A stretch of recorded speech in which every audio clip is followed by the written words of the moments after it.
yet, but it is time to get to the chopper. It's a very special episode here on Live. Welcome to another episode of Keystroke Medium. I am Josh Hayes. Right here is Scott Moon, and he has to be here because we're in Scott's house. And today, Marc, Alan, Edelheit, and Quincy J. Allen are joining us on the show.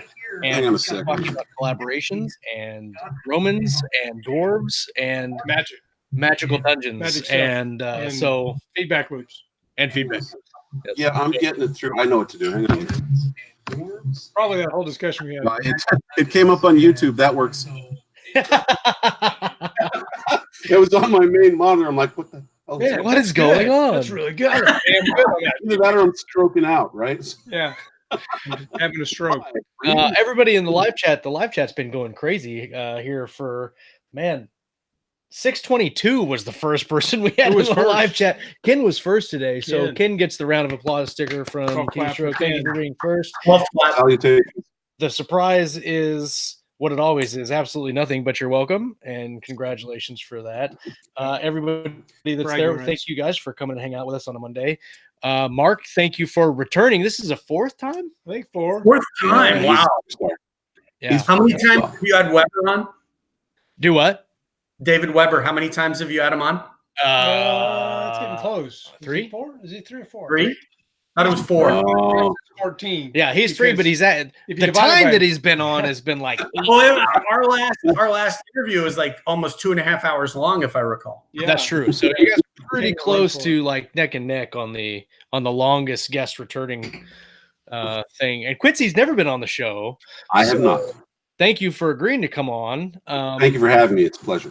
If you would please just re-answer that at the end of the show. Yeah, don't think us yet. The show's not over. We're going to talk about a little bit about what we had going on this week, but if you would just kind of introduce yourself and we'll get the show started with you.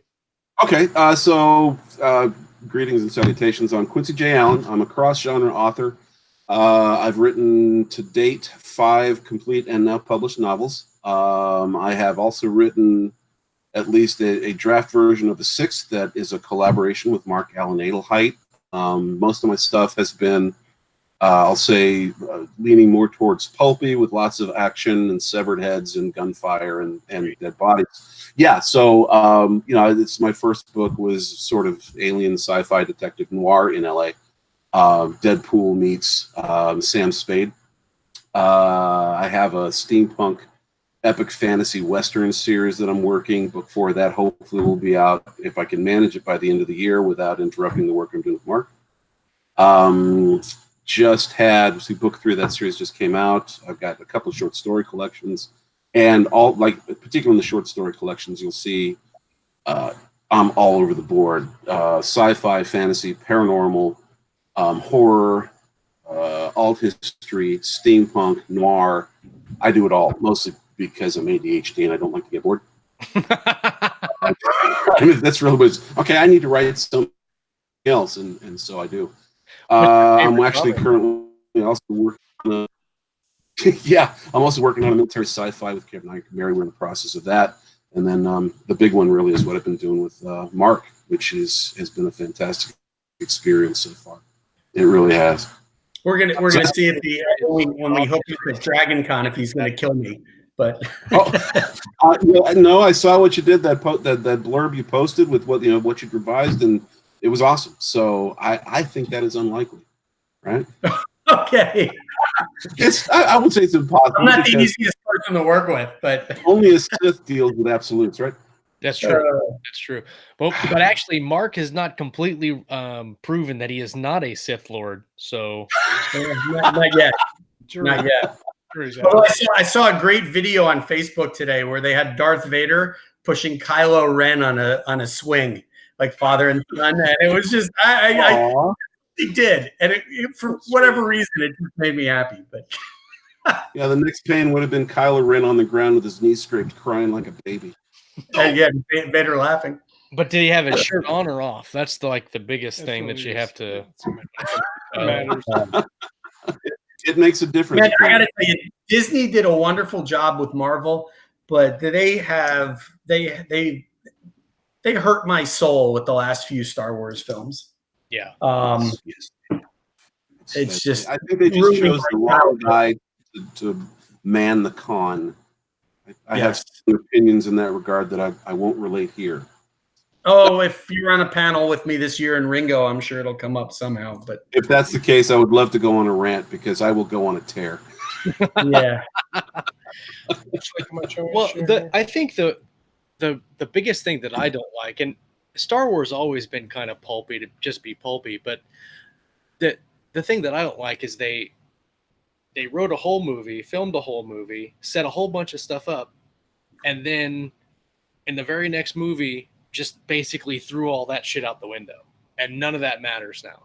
yeah. And not like disregard all the ridiculous stuff that happened in the movie, like the bombing and gravity bombs and zero G chase through space, running out of gas, laser beams that actually arc in. Yes, I was losing my mind. It had nothing to do with the rest of the movie, and then they left the slave kids there. Like, leave all that out and just take the that whole scene didn't need to be in there. Oh god, it was horrible. It was awful, and it it was so bad it smacked of George Lucas with Jar Jar Binks. Yes, I mean, the kindest thing that Anakin could have done was kill Jar Jar, and maybe they should have tied that in where that was maybe the first step on the road to becoming evil. It would have made me very happy. But I don't watch that. Would have just been a mercy killing. I don't think that would put you on the Sith road. I just think Yoda's like, he needed it. He was begging for it. Yeah, really. So it's been a minute, Mark, since you've been on the show. Yeah. What have you been up to? I know you've done. You've written your nonfiction book. A Dark Fort Token came out on audio here recently, and you're working on Reclaiming Honor. So you're pretty busy. Yeah, I've been dumping all kinds of stuff in his lap.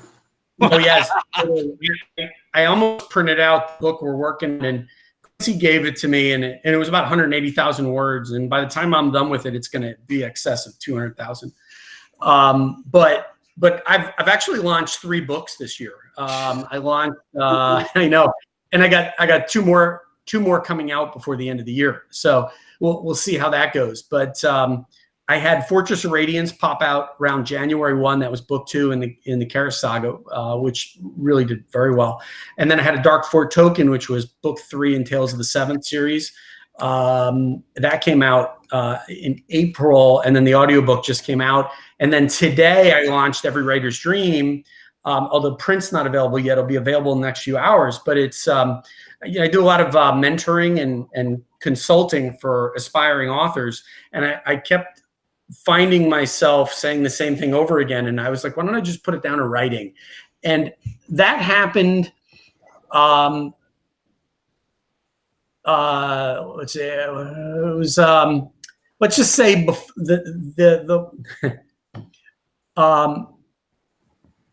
March, the last day in March at 9 o'clock, I had the idea for the book, and I had written it by 10 o'clock, April 1st.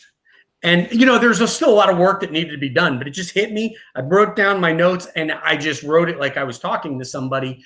And I called up my agent on April 1st, and I said, hey, I just wrote a book last night. And she's like, very funny, ha. And I'm like, no. So, it took about a month and a half to improve it, to get it in better shape, put more content into it. And it just came out today. And I'm not even promoting it yet because the print's not out and none of the marketing's in place. Newsletter hasn't gone out, and people have already finished it, which is pretty cool.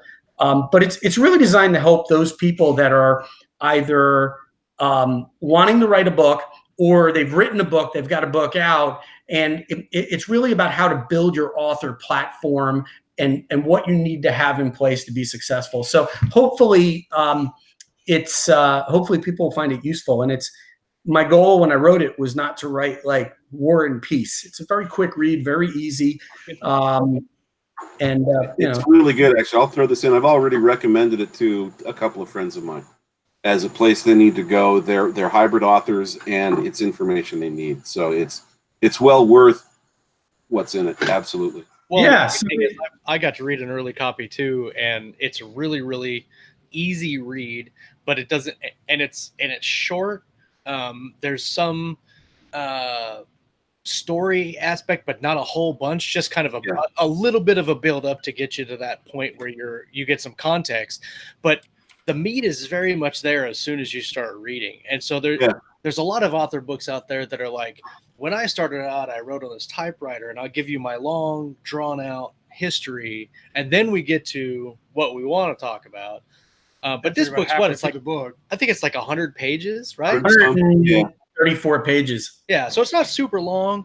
The back half of the book was really interesting because it lists, like, they say you need to do ads. Okay, well, how do you do that? Well, then it does a whole bunch of stuff that you can actually go and click on the links to go and do what you need to do. Which that's where the gold is. About how to do all that stuff, but they don't show you how to do it. When I launched my first book, I did a lot right, and at the same time, I did a lot wrong. Steiger's Tigers took off. Within 3 months, it sold 25,000 books. But I got a lot of advice from people, and the people that I got, there are a number of people giving advice out there, but very few people give good advice. And a lot of advice that I got when it came to writing was wrong.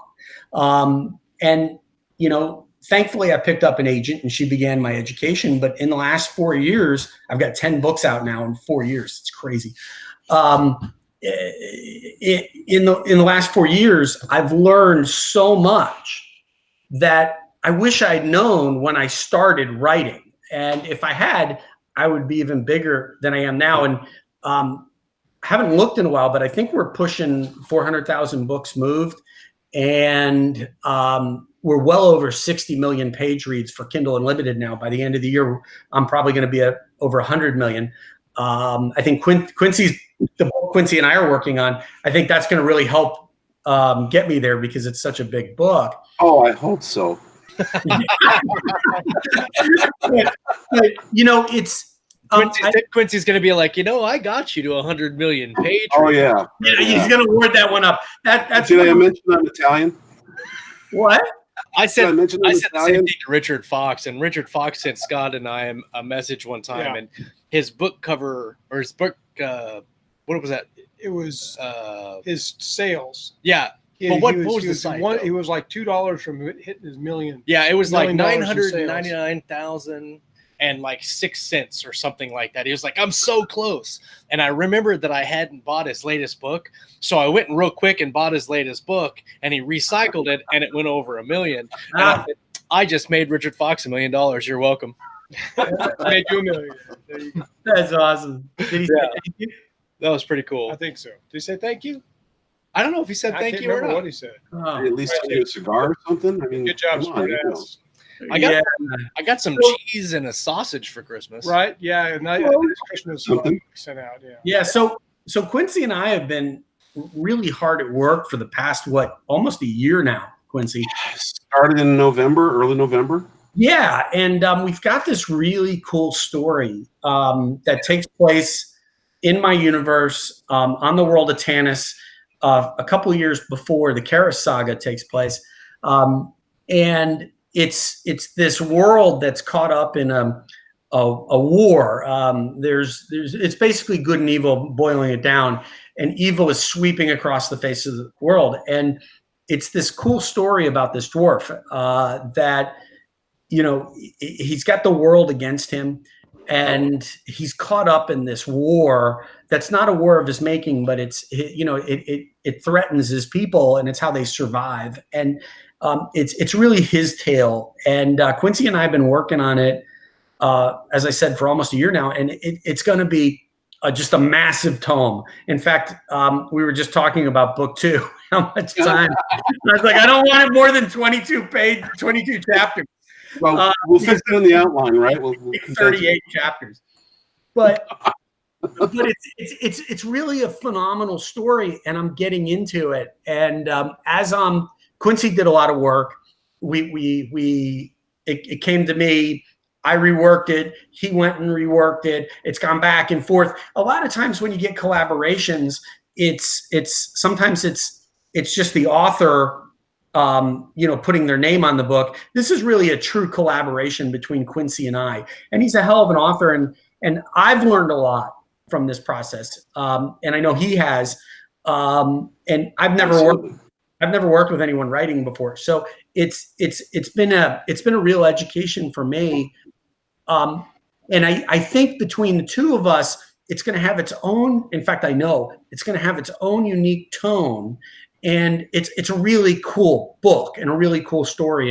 And I think that it's going to make a lot of my fans, my readers who have wanted a book from the dwarven perspective, they're going to fall in love with it, and they're going to love the hero. So it's been a lot of work. It's been a lot of fun.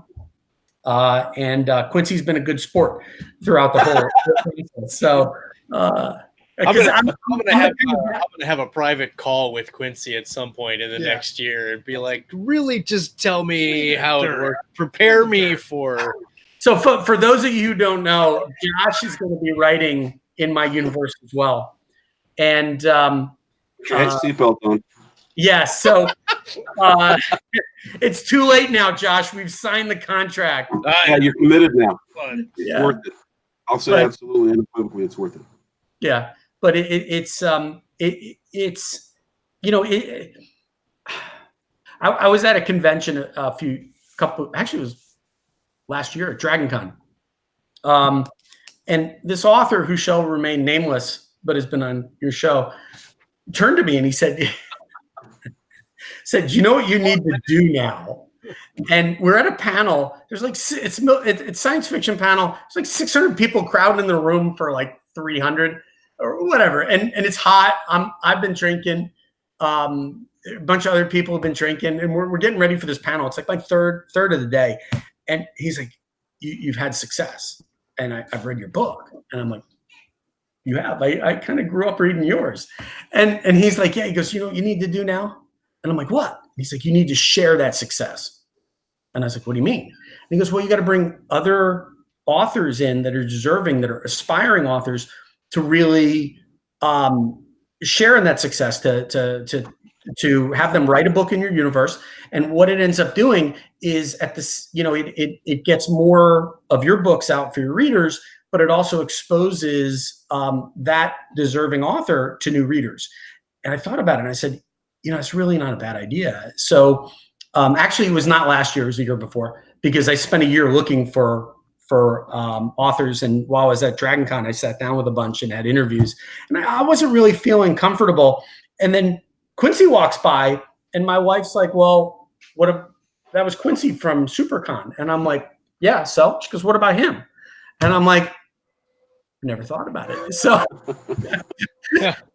and Quincy and I met at SuperCon the first year they had a convention in Raleigh. That was a good convention in Miami. Oh, it really was. Our hotel was right on.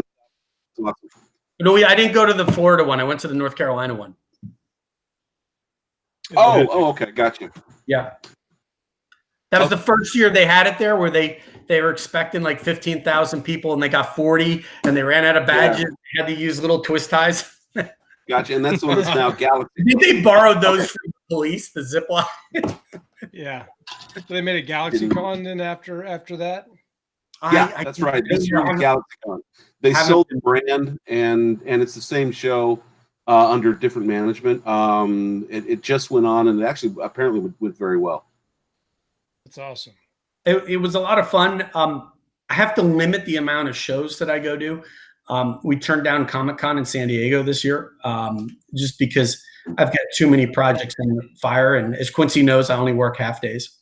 You don't sleep, dude. I don't know how you do it. I mean, I swear you're 12 hours is a half a day. Episode. Yes, exactly. So, but it's look. The bottom line is, I lucked out. I hit lightning. I've got a lot of really great readers who buy everything I write. And I want to continue to deliver the high quality work to them so that they basically get what they deserve. And it takes dedication, time, effort, and energy. And I have to put a lot of time into it if I want to launch 5 books in a year. So that's what I've been doing. So after Quincy's book, I've got the Tiger's Wrath, which is already written near book 5 in the Chronicles series. And then I got the Karis Saga, which I'm in the process of writing.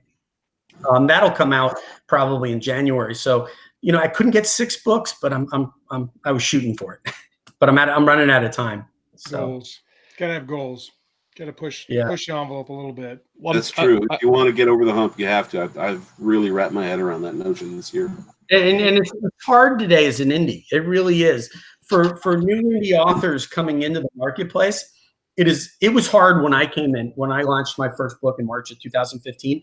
It's even harder today because there's more competition, there's more people advertising, and it's really hard to make a splash. And to continue to have that momentum, you really need to put time and effort and energy into it. And on top of that, and I talk about this in Every Writer's Dream, if you're going to write a book, it's not a hobby, it's a business. And you got to approach it from a business perspective, because everybody you're dealing with, from whoever's going to host it, whether it's Amazon, Barnes and Nobles, whoever's going to do the formatting for you, the cover design, your editor, if you're lucky enough to snag an agent, they all view it as a business. And you should view it as a business too. And if you don't, you're doing it wrong and you're shortchanging yourself. Well, and you're setting yourself up for failure too. Without that perspective, you've stacked the deck heavily against yourself. So true. I'm curious about reclaiming this project specifically that we're talking about, Reclaiming Honor. As Marc said, I'm going to write a book in his universe later this year. Are you scared? I don't know that I'm scared, because I think the idea is pretty solid. The readers, I'm not scared of you. I'm scared of the readers not enjoying the edition. It's a high bar. I know exactly what you mean. So for Reclaiming Honor, and I know, like, I've read the first 4 books in the regular standard saga, and I paid attention to a lot of things that I wouldn't have paid attention to if I wasn't planning on writing in the universe. So I'm curious for you, you're picking the dwarves that have a lot of societal context and things that happens off the page, and only a little bit happens on the page. How much research did you do just reading the books and making notes and all that stuff while you were going through to try to create this story? Well, so I think that's more for me. I read all of the books that had been released to date when I sort of dug into the outline. And Marc and I had kicked around a couple of ideas. This was last fall. God, it's been last fall. And we settled on the idea of, first it was the Diverger, the dwarf, as a character. We also talked about elves and so on and so forth. And at first, and I don't want to give away too much here, at first we talked about having him become one of their rangers, right? No, that's not the word, but one of the rangers. And as the story and the character evolved in the outline, it became something else. I mean, there was a natural fit that it sort of grew into. I think that and Marc encouraged me to do this, was to sort of drop in my own notion of what that race could be. I mean, I had a good baseline and what was seen in the architecture and their interactions with one another.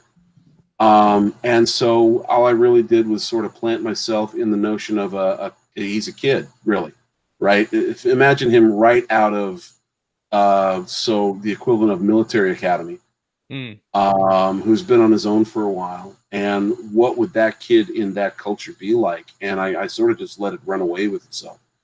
And in a lot of ways it did. And then as we went back and forth in some of the writing, Marc would tweak things here and there as far as how he perceived that race. But I like to think there wasn't a lot of tweaking with regards to the race and sort of their culture. I really got into. You did a lot of fleshing out, which wasn't there before. Yeah, because I think there was a sense of tone. And I'll be honest. What I pulled from in some respects was, part Klingon in Star Trek, part Fremen in Dune, and then part just dwarves in general. They have as most people, if you've read the series, the Diverger have 6 fingers. Their math is in base 12, not base 10. Right. And so when they say it's not 5 yards away, it's 6, it's 12. Everything is done in those numbers. And I think I did things like that that made it more genuine to the species. I like to think, it'll be his fans who are the final judge. But I really tried to immerse myself in that race as a whole, and what it would be like for a young one who, he's had a difficult time in his society. I'll leave it at that. If Marc wants to go more into those details. That's an understatement. Yeah, right. He grew up kind of in the school of hard knocks for reasons that were not his responsibility. And so he's got a lot of self-doubt. I think in some respects I brought growing up for myself. I mean, there were challenges because of how I was growing up and the environment I grew up in. And even as a writer, but even more so, you grow up with this notion of self-doubt and wondering what the hell you should do, how you should react, dealing with animosity on a daily basis, and what does that do to your headspace? And so, there's this I'll talk. He's a kid, but he's kind of broken. And part of, but at the same time, he's also a fighter, and he doesn't give up. So that's he's indomitable, right? He keeps getting pushed down, and he's like, you know what? I'm not. And now there's a reason. There's a strength he draws upon that becomes manifest as the story evolves, and that plays very much into the root of this character. Right, and we really play that up as the book evolves, and so it's been a really, really neat journey to sort of write my way down that path. It's been a blast. Very cool. It's been a lot of fun, and it's I can't wait for people to actually read it. We're working with for a while as we were working on the book. We were working with two of my editors. And now I'm primarily working with one. And as I finalize chapter, it goes off to him to, he's got a very strong military perspective. And he's really helping because the book is a military book. It takes place in the military. And the boy, have I got an education. Yes. Yeah. So it's been a lot of fun, actually. And the book is almost done. I'll probably finish it up in the next 3 weeks, my work on it. And then it goes off for its big picture edit right before Quincy and I go to DragonCon. And it'll come back probably, I would guess, the first or second week of September. And then we've got much more work to do. But we're in the end game now. And it's thank God, because I'm ready to move on. It's been a long haul. It has. Well, so, it's important to note. So when I came into this, as I mentioned in my intro, I've been writing, I won't say primarily pulp fiction, but, it's generally straightforward action thrillers. And, they're not epic fantasy. I came into this thinking epic fantasy. Yeah, I've read that. I can write that. I was mistaken. It is a different animal altogether, and if you haven't written epic fantasy, it is a different animal in every respect. And so there's and that doesn't even include the military aspect. Right, yeah, so these two things, and so epic military fantasy. I'll own up, for me, there was, I consider the past, the past, like, let's say I turned it in that first sort of that initial cut. Was it March 15th? Was it? Yeah, you were on the Ides of March, right? And you should have turned it in on the 16th. Yeah, I know, right? Because it occurs to myself. And so at that point, Marc realized that there was more work that needed to be done to really flesh out the whole story. And I think from my perspective, I try to be a perfectionist. Yes. I've learned a lot through this process as well, because my expectations going into a collaboration were wrong. No, they just were, Surprise. So, yeah, surprise. But honestly, anything done right is hard work. And yes. This project is hard work. And I think we've gotten it to the point where it went from a good book to a really great book. But again, when it gets pubbed, the readers are going to be the ones to make that decision. And I get to a point when I finish each book where I've seen it so much, I've gone over it so much, my eyeballs hurt from staring at it, that I actually hate the story by the time it goes. You guys know what I'm talking about. And it's interesting because I was the same way. So I just released Edge of Valor at the beginning of this month, and by the time I'd worked on that book for 6 years before we published, and by the time I was done editing, I hated the book 100%. I was like, I'm so done with this book. And then I listened to it, and I was like, I really like this book. But there's a typo there, and there's a typo there, and there's a typo there. So, but the one thing I do like about collabing and co-writing on my end is that there's a lot of times where you have some really cool ideas for a book on your own, and then you run those ideas past your collaborator, and they will give you their ideas. Sometimes they're good and sometimes they're not good, but a lot of times they'll give you thoughts that you hadn't even thought of before, and that will help your book be a lot better. And I really enjoy that about co-writing. Yeah, I you know, what I enjoy about it is that aspect, but also I used to run a company, a health insurance company, you know, where I dealt with hundreds of people on a daily basis. And when I took writing full time, I think about a year and a half ago, it was a shock because I went from working with all these people to working by myself. Mm-hmm. And, you know, everybody I deal with, my editors, my agent, 9 times out of 10, I'm just shooting them an email. Occasionally have a call. So it's actually been really nice working with Quincy because, you know, he picks up the phone, calls me, or I call him, and it's like, hey, I want to run this by you. And it's like, Quincy, that's a terrible idea. You know, no, but you know, he's had some really fantastic ideas for this story. And it's and you know, there are areas where you always differ and stuff like that. And but it's I've got this idea. No. I don't think I've hung up on him yet. He's hung up on me, but I have. Well, if you have, that was an accident.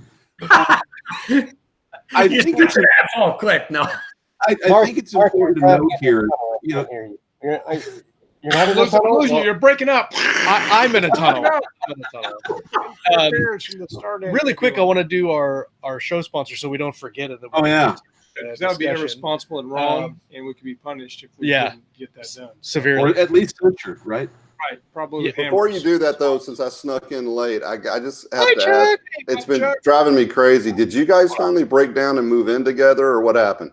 Yes. Yeah, we have a tiny house. We built it ourselves. Josh's wife out. That's right. Yeah, is that enough for shit? Actually, we got locked up in my prison cell, as you can tell. We've been talking about doing. Have you used your handcuffs on him yet? I got what happens in Scott's basement stays in Scott's basement. That's it's just not anymore. Not according to his webcam. Yeah, we've.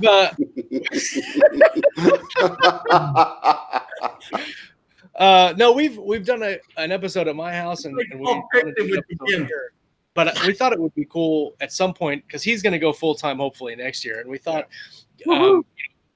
setting up kind of a studio would be really cool where every week we do it together at the same place, and so we're just trying to figure out how to best do that. And right now we're doing because right now I've got my phone right here. It's really a pretty cool setup. That I can turn my camera on, and then we can see each other from this end, from that.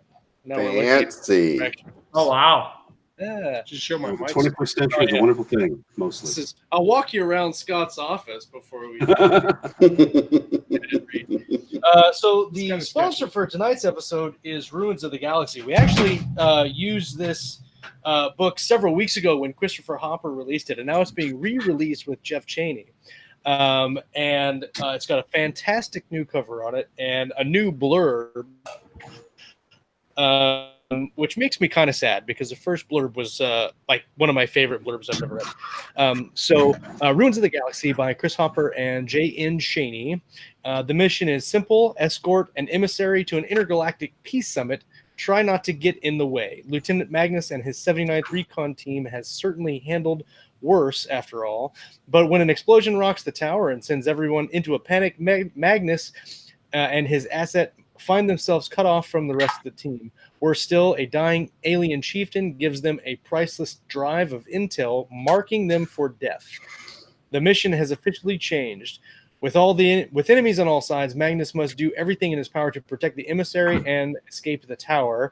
There is no backup. There is no chance for failure. The fate of the entire galaxy now lies in the hands of a Republic Marine and a diplomat. All they have to do is survive. Experience the beginning of this sprawling galactic tale in the first entry in the Ruins of the Galaxy series. If you're a fan of Star Wars, Galaxy's Edge, or Battlestar Galactica, you'll love this military sci-fi epic, and that is Ruins of the Galaxy by Chaney and Chris Hopper. I'm not sure if I can share the link. I'm going to try, though. You try it. And if I can't, then I'll send it on, and we'll get her done. You know, it had a really good launch, it looks like, on Ruins. So. It linked, but nice. I think it linked. Nice. I'll figure it out. I'll figure it out. Last famous words. Let's make it happen. So let's talk a little bit about we talked a little bit about the process of the writing the draft and having Marc look at it, then you go back and forth. But really talking about from Marc on your end, because it's probably difficult as the creator of the universe to read a story that is in your universe and go, that is absolutely not the way I would write it.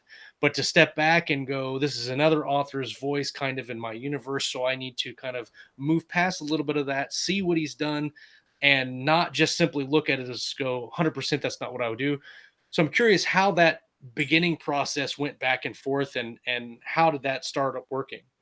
Well, it's not easy, simply because it's your playground you've built and you want to play in and you can't play in, and it's your baby. But I think it needed to happen to expand the universe. So it was a necessary thing, and as I said, it's been a learning process for me as well as Quincy.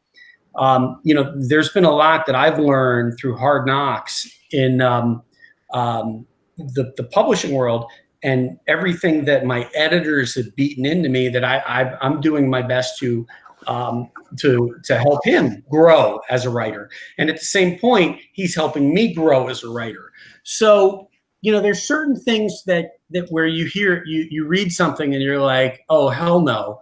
And then you have to take a moment and step back. And hell, maybe. Oh, hell, maybe. Or maybe, yeah. So, hell, maybe. Oh, hell, maybe. Yeah.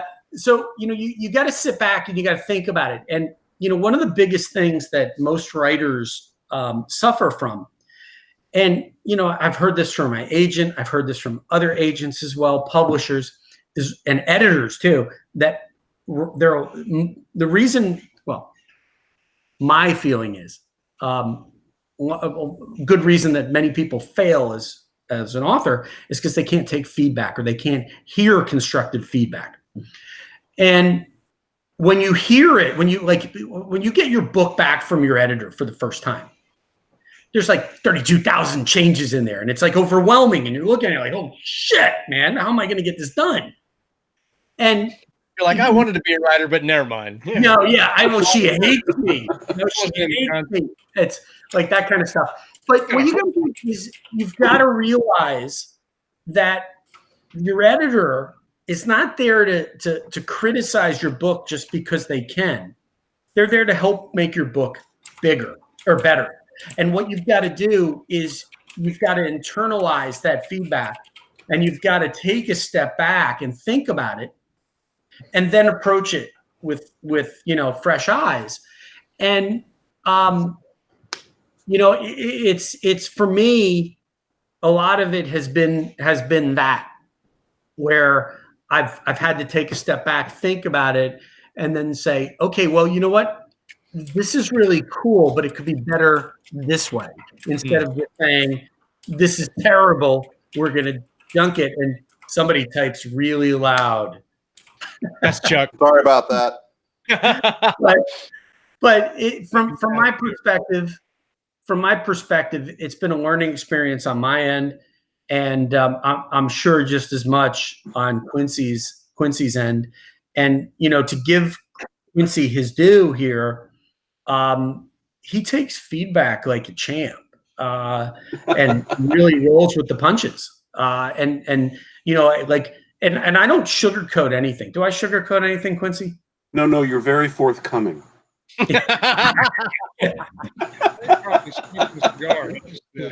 Oh yeah, so yeah, that's how I. This makes people's words. Yes, there's no anesthetic when I give my feedback. Yeah. No, but I actually appreciate that. Yeah, but you know what? Most writers out there can't take feedback, and exactly, if you can't take feedback, you shouldn't be an author. I run into people at conventions all the time, and DragonCon just actually asked me to. They have a mentor session where they hook you up with aspiring writers, and you sit down with them and talk about the process for a certain period of time. Kind of like speed dating, but a little bit different. And same thing. Yeah, but the same place usually kind of drunk. Yeah, but I can't tell you how many authors I run into at the conventions that they've got a book out there and they're just struggling for success. And I'll after a panel, I'll talk to them, and we'll talk about their book and what's going on with it.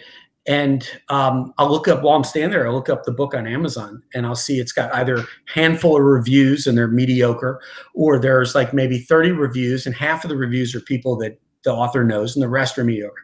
And it's a lot of times it comes down to editing. And I ask them, "Well, did you get your book edited?" And I'll get a number of responses, but one of the most common answers is the editor just didn't get my book. Yeah. And what that means is either they got the wrong editor, like you're writing science fiction and the editor only, she only edits true crime, or murder mysteries or something like that. You got to get the right editor, but at the same time, it could also be, and which is more likely, is the editor came back with feedback and the author wasn't open to taking it. And Quincy has had access to my two editors now. Yeah, so it's you've got to take, and there's feedback you don't want to hear, and I know because Quincy's picked up the phone and said, "I really want to keep this in," and it's like, let me think about it. A couple of conversations. Yeah, but you've got to take that feedback and you got to roll with it and adjust with it. And Quincy's really done that well. And so, for me, going back to your question, Josh, it's been an adjustment on my end because Quincy's playing in my pond, and he's made some pretty big ripples. And I think that when it's all said and done, to the canon and lore of my universe, he's going to have a pretty big impact, which is, I think fairly awesome. So, I mean, Quincy, what's your perspective on the whole thing? Well, we were talking earlier about, how important it is to look at this as a business. And it's one thing. So I had already done one media tie-in novel for other IP owners. Now, my background, actually, I spent almost 25 years in IT. So I come from corporate and structure and who's in charge, right? And I think one of the differences, you'd said you talked to other people. One of the differences I think I brought to this was the very simple notion, and it's something that Eric Flint, who has collabed with a ton of people. He's a real gentleman. Yeah, he is a marvelous and smart guy. 1632, if you haven't read it, it's a wonderful series. But there's something that he said that I've always, even before I heard it, understood. And in a collaboration, there is the guy who has the final say. If you're going to do a collaboration, I don't care who you are. You could be Weber and Drake, right? If those two guys are working together, before they begin, the odds are they're going to have a conversation. Who has veto power? And you have to understand that. That's important. It's critical because if not, you're going to dash back and forth, right? Yeah.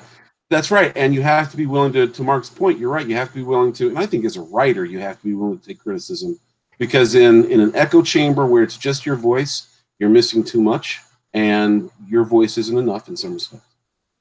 But also then it's there is a de facto leader in that relationship. You define who it is, and then ultimately, to coin a military phrase, sir, yes, sir, 3 bags full.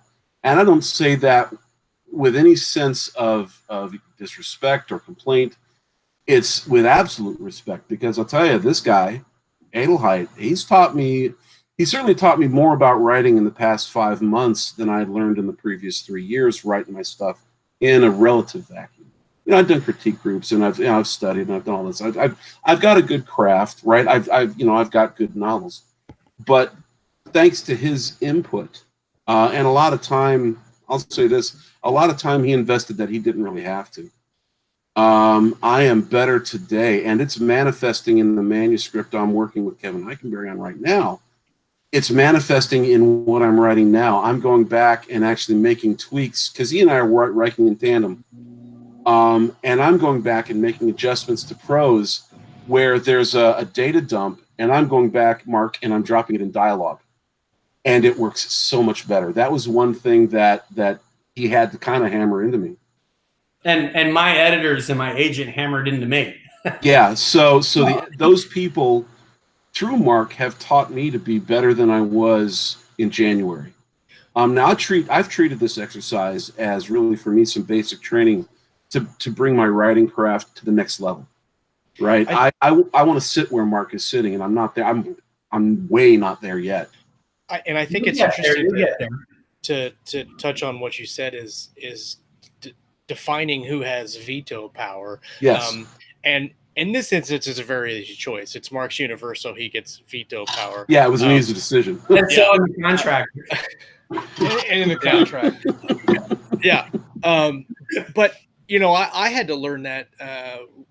We just wrapped up my Terra Nova series with Richard Fox, and so that was my first collaboration. And a lot of the things that he has in his books, he writes a certain way. He paces his books a certain way. His readers, they are looking for a certain type of book. And so a lot of the things that I wanted to do personally in the book, he would say, nope, this doesn't work because this is not what my readers or my audience want. And this is how I want to pace my book.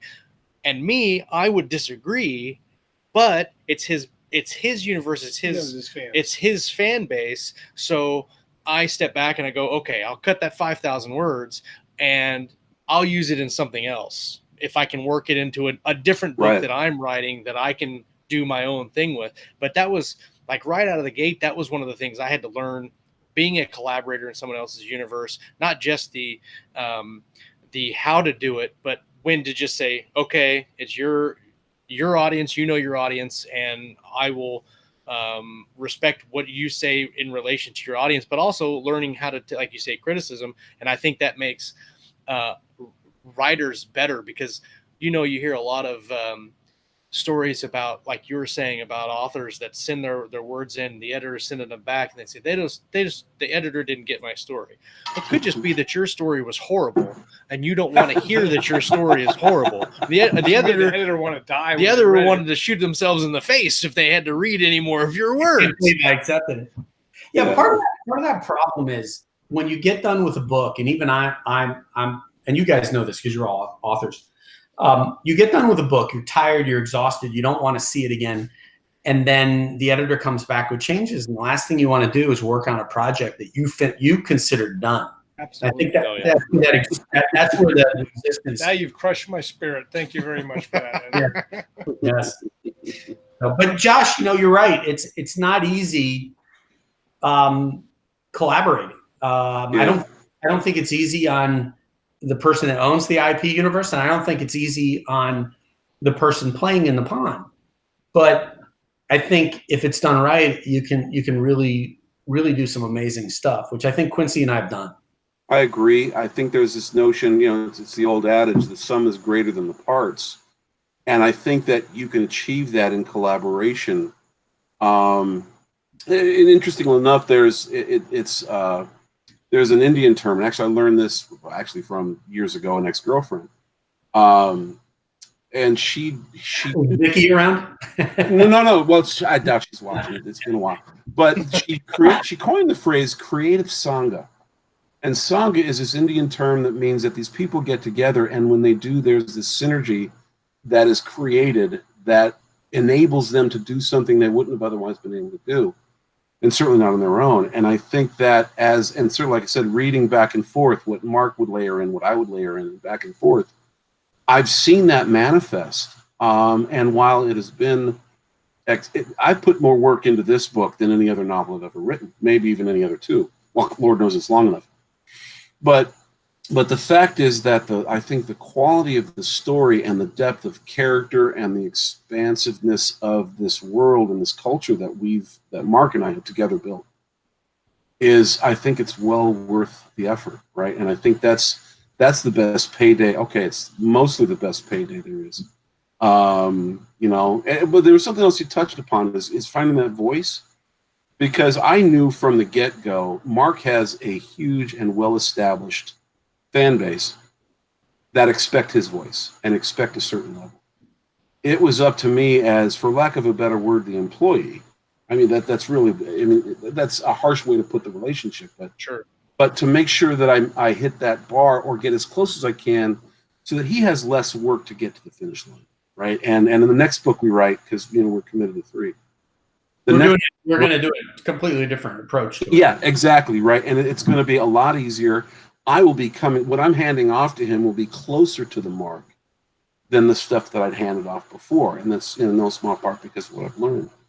I've really seen tremendous growth from writing perspective from Quincy throughout the project. It's been manifest. So yeah, absolutely. Good job, Quincy. Good job. Thank you, sir. Well, and really it's a matter of the customer is always right, and his fans are paying the bills, right? And rightly so. I mean, they get what they pay for, and more. They get more than they pay for. Yeah. And so I think it's important to factor that in when you're undertaking a project like this. I understand that your voice has to, in many respects, get some subsumed and sort of integrated into the master voice, right? Yeah. I don't mean master's voice, the master voice, because there's one that his fans expect. And if you fail at that, if Marc failed at that, his fans, and he's told stories about even minor faux pas in some areas. Oh yeah. If we came up short, it would end my days very quickly. Right. And that's business. And you have to understand that is business, right? It's not personal. If you miss the mark, you will get crucified for it. Right. And so that's the objective. And I've always looked at it from that perspective. And I think cool things that you touched on there, and what I think a lot of writers miss, maybe not so much in the indie market, but definitely kind of in the traditional space, is that you're writing a book for readers. And yes. You're going into the project understanding that you're writing a book and these words for readers, and they know what they like. It doesn't matter what you like.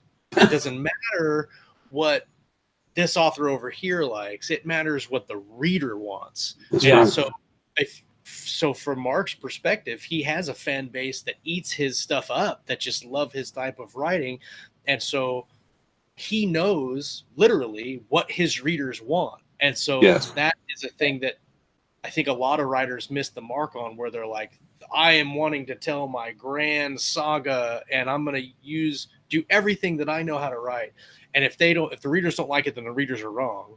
Well, that's dumb, because then you're not going to make any money. Yeah, then you're just going to alienate them, and they will stop giving you their money. Yes. There's some brand names in traditional publishing who have made that mistake. I mean, my fiancée Vicky, I mean, you see her online. She, we're at Matt Setton, but she talks about they write thrillers, and they got big enough to where they it's not a secret. They hired ghostwriters. Yeah. And the ghostwriters were doing the books, and these guys were giving it a cursory review and shipping it. And they lost arguably hundreds of thousands, if not millions of dollars in revenue because the voice was lost. And I was not going to let that happen. And I know Marc was not going to let that happen. No. Right? Because you can't afford to, right? He's running a business, and it's a tight ship, and it's important. It is. It's really important. And Josh, you're right about writing for your readers. Somebody write it down. What was that? Mark said I was right. Yeah. Write that down. I'll make a note of that. Yes. Josh was right. I'm not your wife. So You have an app on a phone now. Yeah. It's called Josh was right. and you click the other day, my wife was like, she's like, I'm wrong. And I'm like, okay, wait a minute. Let me get this straight. You're wrong. If that makes you wrong, it makes me. And I didn't get an answer. So That's wrong. That's wrong. No, you're still wrong, Mark. You may be wrong, but you're still wrong. So 2 wrongs make it right. But the important thing is that I spend a lot of time interacting with my readers. And I read every single review that's posted on Amazon, even the negative ones. And I actually treasure the negative ones the most. I don't want the negative ones. Nobody does. But every review, the reader is telling you something. And you have to figure out what they're telling you. And if your answer is, when Tigers came out, I had it edited, but I didn't know what a copy editor was. And I needed to know. And, I started getting great reviews. And then suddenly I started getting, reviews saying, here's a 4-star review. And it's saying, I love the book. I love the character. I love Steiger. I love Ellie. But the book needs a better editor, or the book needs an editor, or whatever, when that kept happening and I picked up my agent, she was looking at that and going, your books need to be better edited. And you need to go back and re-edit this and fix this, or you need to do what, and she's right. But from a writer at that point, it was like, wow, this book's been edited. And, maybe these readers don't know what they're talking about. And it was a real education for me because, and now I'm hyper focused on, my books get a lot of attention. I've got about 25 beta readers. I have 3 editors now that go through my books. The book is edited multiple times. By the time it gets out, it's pretty well streamlined, pretty well near perfect. But out of a 100,000 word book, there's still going to be 2 or 3 errors, and somebody's going to find one of them. I mean, it's just a matter, it's just how it is. Yeah, for sure. But if people are telling you as an author that your book needs a better editor, you better listen. Absolutely. I've had people write in the review of The Tiger, which is my second book, that it's like somebody else wrote this book. And that is attributable directly to my agent who edits all my work, the editor she got me, the editors, and they were able to really take my writing to a new level and help me grow. And I had to listen. It was a very painful process for me, but I learned. And now I learned to take that step back. And every major author that you run into at the conventions and stuff like that, I guarantee you they've had a similar story, or they can take feedback from their editors. Very few big authors are like, like the one Quincy mentioned, where, and I know a couple people where they don't care. My readers will read everything, and they get lazy, and then it costs some money. But you've got to pay attention to your readers. You've got to go ahead and read those reviews, even the negative ones. And if they bought it, guess what? So what? It's a negative review. You're going to get them. Anytime you put yourself out there as an artist, which as an author you are, you're the Antichrist is going to be the critic. So everybody who reads your book is a critic, right? And that's okay. So for any aspiring authors out there, or authors out there that are published, it's okay to get negative reviews. But if you get a lot of negative reviews, ain't okay. Okay. And if you're getting reviews on editing, that means your book, you need to go back and have your book re-edited and get it streamlined. We went back on Steiger's Tigers, and that book got re-edited. It got copy edited. Now I know what a copy editor is, and it's a much smoother book than it was. So, I've learned a tremendous amount in the past 4 years, and I'm still learning every day. But I make sure that I listen to my readers and I give them what they want, even if they don't know what they want. So speaking of reviews, when do you think we'll be able to review Reclaiming Honor? I'm hoping that it's going to be out for a November 1 launch date.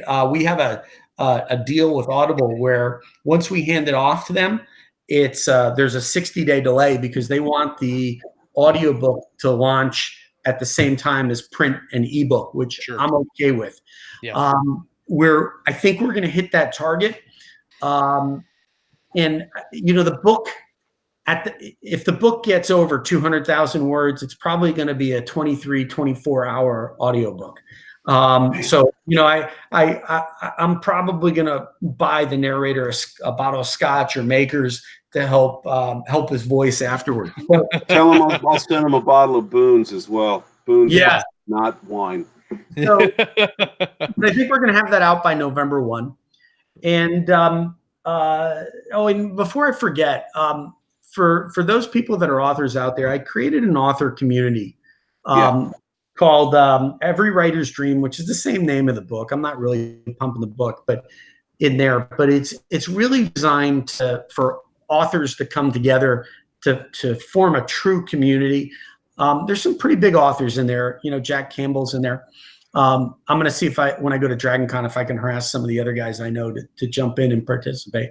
But there's so much out there that aspiring indies need to know. And it's a great place to go and talk to, hit up some of the people in there and ask questions. I think there's like 50 or 60 people in there now. But when Every Writer's Dream really comes out, you'll see more people jump in. But Facebook's making it harder every day with their algorithms to reach the people that are following you. But and it used to be a really great place to interact with fans still.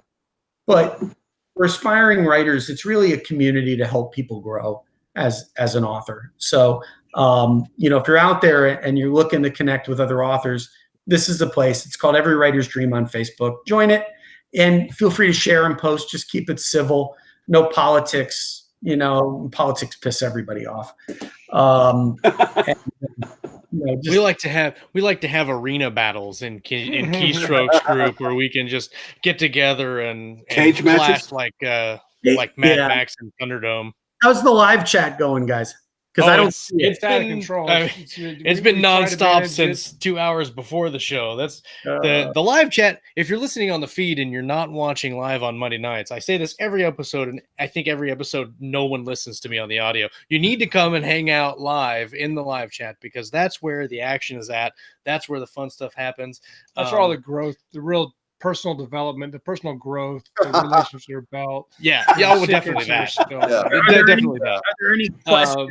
If you're not watching live, Mondays at 9 Eastern, 8 Central. And same thing for Thursdays. The Writer's Journey with Kayleen and Lauren, phenomenal show. They just had Chris Hopper on there last week and had a great show last Thursday. Yeah, they're really good.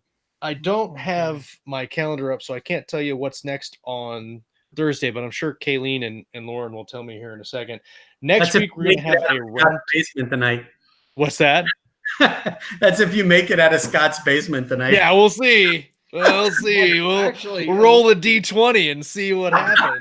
Big toe versus small dog. We actually, a little known fun fact is that my dog has us cornered. Yes, she's sitting outside my door growling at us the whole time.